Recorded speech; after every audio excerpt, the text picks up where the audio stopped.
This is a huge problem. Hold your finger in Joel and look with me in Zechariah.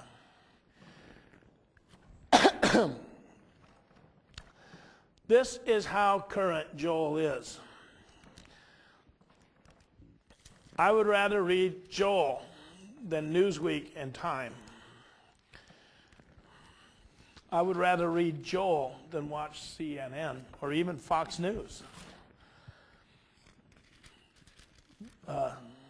Did I say turn to Zechariah chapter 12?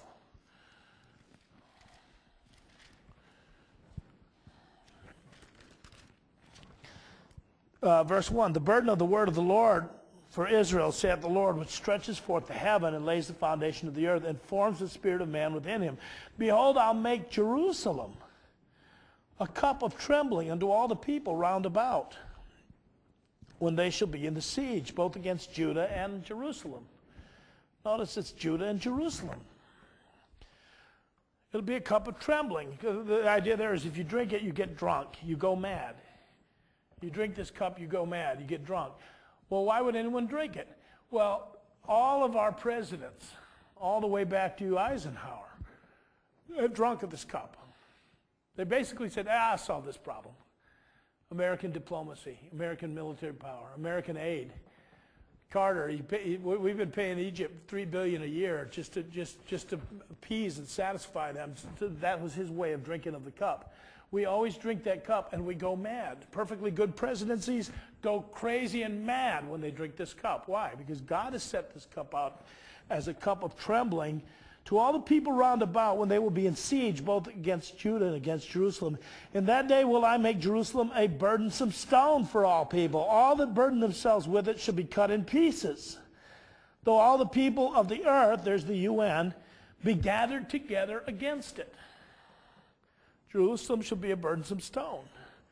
There's a new picture, a new image. You got this road, and everyone's marching down this road to utopia and peace. And we finally got a globalistic world, and we finally have we finally got rid of religion enough where we can live civilized and really have a great, peaceful new world order. Only one big stone in the middle of the road. Because the Arabs, then they're the ones that have all the oil. They're furious. That stone is Jerusalem. And one after another, world leaders roll up their sleeves and say, oh, I'll get it out of the way, and then we can go right along. He says, I put a stone out there in the middle of the road, Jerusalem. Whoever picks it up, it literally says, will be severely lacerated. Go to Zechariah 14.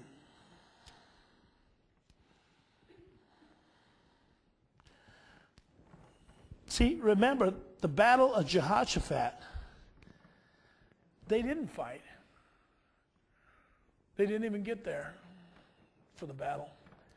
They just praised God. The Lord fought. Verse 1:14, behold, the day of the Lord comes, and thy spoil shall be divided in the midst of thee. He's talking to Jerusalem.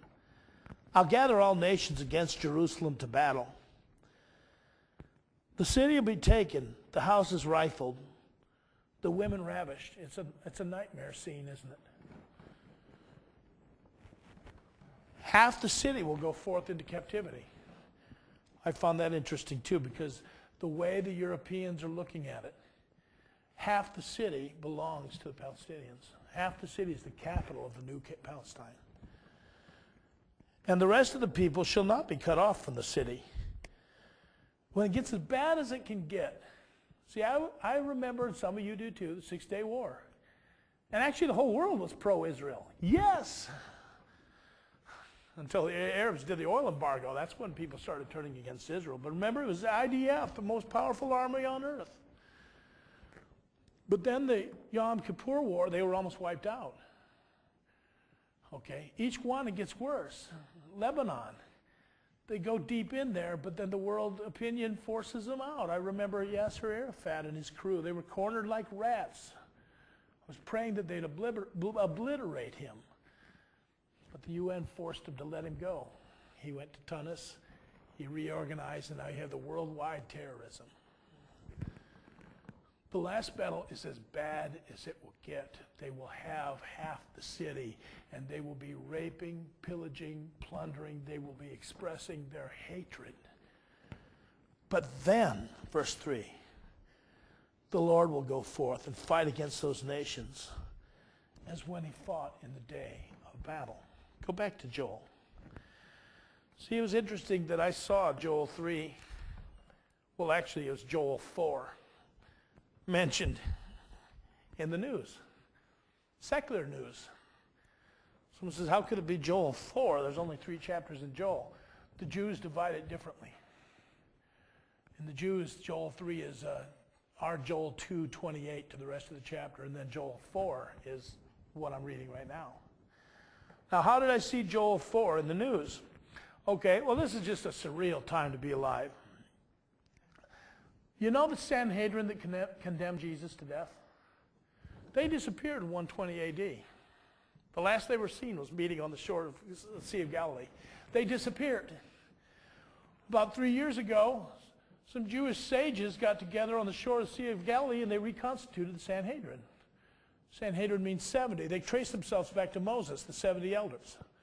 They're the ones that make the decisions. They're the ones in official capacity who rejected Jesus Christ. This is not the Messiah. They are the ones who represented the nation. Now they're reconstituted.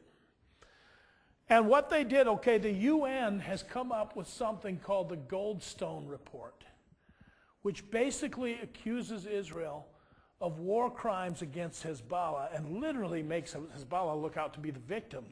A group that shells this nation day and night for years, they're the victims. Now listen to this. The Sanhedrin of Israel wrote to General Ban Ki-moon of the UN. Interesting, moon.